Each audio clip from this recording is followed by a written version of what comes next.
Bonjour à tous, petite présentation du vélo Moose e-Fat Bike année modèle 2023. Dans le fond, pour petite introduction rapide, Moose est une compagnie de Cowansville au Québec. On va commencer, c'est un fat bike avec moteur de type moteur pédalier. Alors, versus les moteurs roues en ce moment-là. Compétition du Moose actuellement, c'est tout ce qui est moteur pédalier. Fait que dans le fond, dans les fat bikes, on a les Norco, on a les Rocky Mountain présentement aussi. Rocky Mountain, c'est pas le même type de moteur, par exemple, mais on peut classifier quand même dans le moteur pédalier quand même. Grosse particularité au niveau du vélo, c'est que la batterie, elle s'enlève avec une clé. Fait qu'on est capable de démancher la batterie puis la changer en quelques secondes. C'est vraiment rapide. Gros avantage de mon côté parce que le vélo est entreposé dans un cabanon. Fait que j'ai pas le choix d'enlever la batterie pour pas la laisser au froid à ce moment-là. Au niveau du moteur, le moteur est un moteur Shimano Step E8000. On est capable d'avoir un couple de 75 Nm au niveau du vélo. C'est pas le plus fort, c'est pas le plus faible non plus. Si on se base avec Norco, qui est sensiblement la même chose, 75 à 85. Rocky Mountain, lui, est exceptionnel parce que c'est pas le même type de moteur comme j'expliquais un peu tout à l'heure. Lui, il développe 108 Newton. Mais je vous dirais, c'est un moteur qui est amplement efficace pour la petite raille que j'ai commencé à faire et mes tests de montée présentement. Le plateau avant est un plateau 32 dents.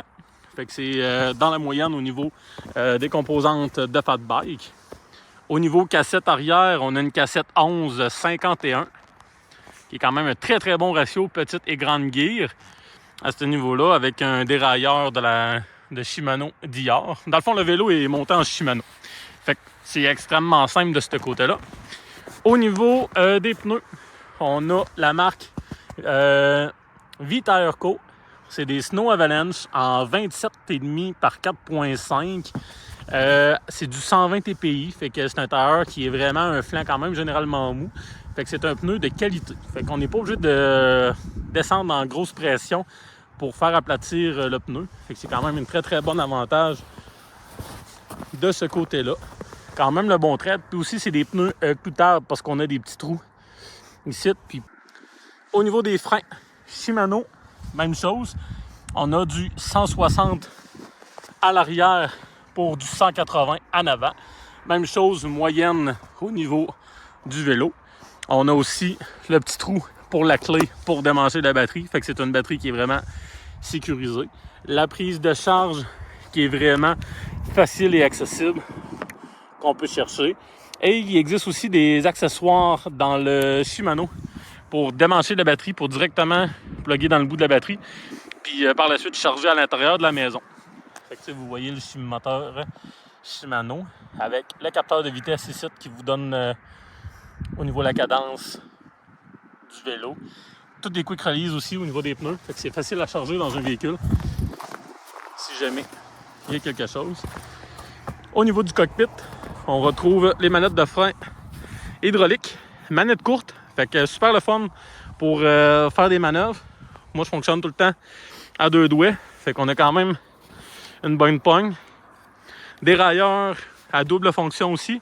Fait que peu importe qu'on en avant ou à l'arrière, ben, il va changer ses vitesses. Fait que c'est vraiment génial de ce côté-là. Même chose ici. Manette de frein, même chose. Les manettes de frein ajustables aussi avec la vis. Fait que ça, c'est vraiment le fun là, si on aime mieux une position de conduite plus basse ou plus haute. Fait que ça, c'est vraiment cool. Petite manette pour le seat post. Moi, j'ai fait mettre vraiment un seat comme ça. Ça, c'est vraiment le fun pour faire des descentes all bice ou quand le terrain est plus smooth. Je le mets à mi-course, comme ça, centre de gravité plus bas. Fait que c'est vraiment génial. Le niveau de l'écran, on verra pas parce que c'était vraiment un écran à fréquence.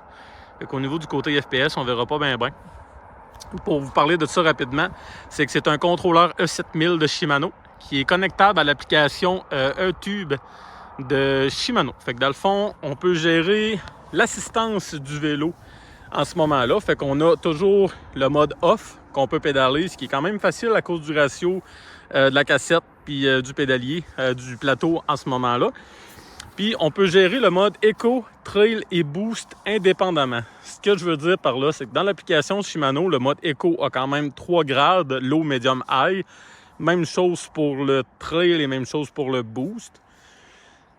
D'origine, il est seté en mode dynamique. Fait que dans le fond, le Eco est à high, le trail est à low, puis le boost il est à high. Fait que c'est quand même un bon ratio, malgré que j'ai trouvé que le Eco était trop fort pour un mode Eco. Fait que moi, personnellement, je l'ai mis en mode personnalisé. J'ai mis le Eco à médium, le trail à médium, puis le boost, je l'ai laissé à high. Fait que présentement, comme ça, c'est vraiment génial au niveau, dans le fond, des gaps de vitesse puis de la puissance. Une chose qui est importante à savoir aussi d'un moteur pédalier, c'est que c'est des moteurs qui fonctionnent beaucoup à cadence. Fait que plus vite qu'on va mettre une cadence qui est dans la moyenne entre 80 et 90 tours par minute, c'est des moteurs qui vont nous délivrer plus de coupe, fait qu'il va aller chercher son maximum de coupe, comme le 75 Nm. Fait que c'est très important de jouer avec son ratio de cassette en arrière quand on monte une côte quand même, d'enlever des vitesses pour être capable de garder une bonne cadence de pédalage pour aider le moteur que lui va pousser sa pleine capacité en ce moment-là.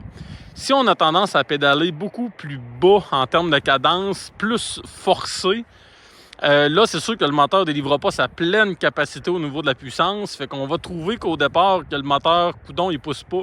Mais finalement, c'est notre niveau de cadence qui n'est pas assez élevé. Puis ce qui est le fun, c'est que sur le compteur Shimano, on peut aller chercher sa cadence avec le moteur. Fait qu'on peut se donner des bonnes idées au départ quand on commence avec un moteur pédalier pour nous aider à aller chercher la bonne cadence au niveau du pédalage. Fait que c'est mon petit tour rapide au niveau du vélo Moose. Présentement, année modèle 2023. Pour un petit topo rapide, Moose, je les ai contactés directement sur Facebook, compagnie qui m'ont répondu extrêmement rapidement. Super de bon service à la clientèle. J'ai posé 1001 questions. Ils ont été super gentils. Ils ont vraiment été patients pour me répondre à toutes mes questions. Puis aussi, j'ai été acheter mon vélo sur Gendron Sport à Rimouski. Mention, service exceptionnel, super de qualité. Les gars, ils ont su répondre à mes questions. Ajustement du vélo, mais vraiment génial en ce moment-là. Fait que gênez-vous pas d'aller leur faire un petit tour au Gendron Sport à Rimouski. Fait que c'est vraiment des bons bodés. Fait qu'un gros merci d'avoir écouté la vidéo. Fait que si jamais vous avez des questions, gênez-vous pas de les mettre dans les commentaires en ce moment-là. Ça va me faire plaisir d'y répondre. Et bientôt, il va y avoir une vidéo comparative entre moteur roue et moteur pédalier qui va vous donner quand même une très très bonne idée de la différence entre les deux, les plus et les moins de chacun des vélos. Fait que merci beaucoup, bonne journée!